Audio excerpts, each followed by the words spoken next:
Hi, I am your host and guide for this course on data science with Python. Along with Simplilearn, I will take you through this lesson that will teach you how to use Numpy for mathematical computing. In this lesson, you will get to know what Numpy is and why it's important. You will also learn the basics of Numpy and its fundamental objects. You will see how you can create and print a Numpy array and apply basic operations over it. You will explore different ways to wrangle data using shape manipulation and copying methods. You will also look at how you can use Numpy to execute linear algebraic functions and build basic programs. You have already seen what lists are and what you can do with them. To quickly recap, a list is a basic Python data structure which can hold multiple values of multiple data types such as integers, floats, strings, and so on. It also allows you to add, update, or delete individual values in it. In this example, we have two lists, distance and time. Each list holds 4 different readings. These readings correspond to each other.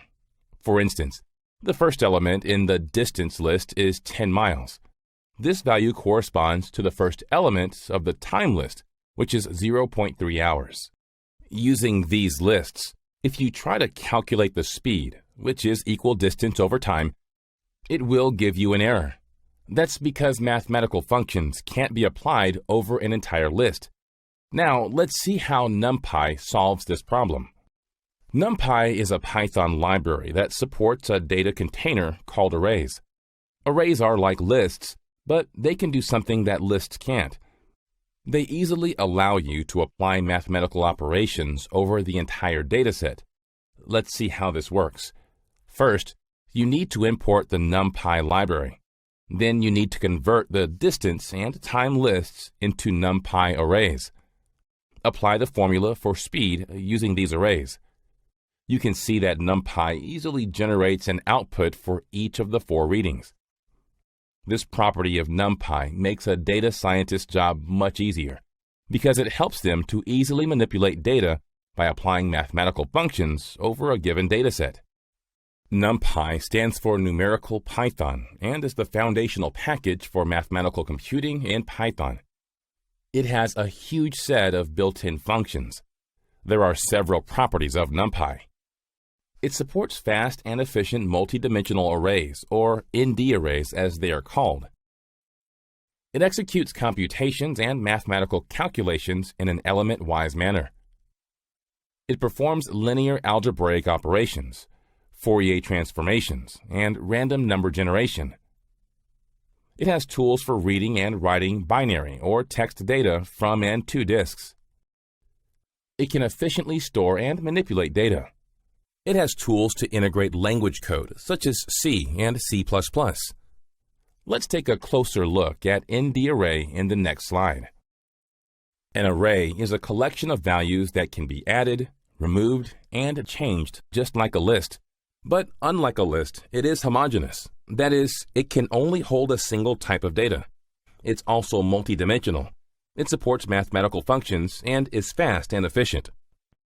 Before we go into more details, let's try to understand how ndarray is actually used. For data scientists, it all starts with a problem or a question and a dataset. They then write a program to solve the problem or answer the question. A program can have multiple algorithms that contain business logic, such as functions or element-wise computations or mathematical operations.